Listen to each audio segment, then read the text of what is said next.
Вапсуваните јајца од Велики четврток знаат да бидат непријател на човекот, па неретко верниците завршуваат и во болница. И додека од една страна старите обичаи велат дека вапсуваните јајца во четврток не се расипуваат, од друга страна во пракса и не е баш така.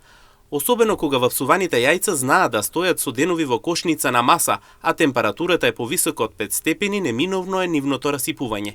Салмонелата како бактерија, лекарите велат дека се шири во текот на времето и поради тоа старите јајца може да имаат поголемо количество од оваа бактерија.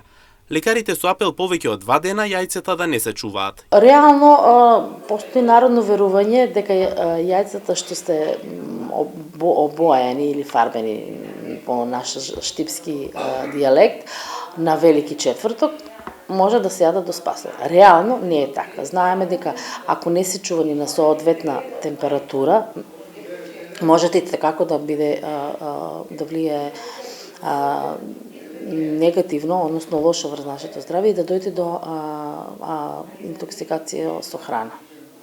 Значи, јајцата може да бидат добра подлога за развој на такви инфекции, што понекогаш можат да бидат сериозни. Инаку салмонелата е еден од најчестите облици на труење, а јајцата може да бидат причина за тоа. И лушпата и внатрешноста на јајцето, вклучувајќи и белката и жолчката, може да бидат контаминирани со салмонела, а неправилната примена и чувањето на јајцата го зголемуваат тој ризик.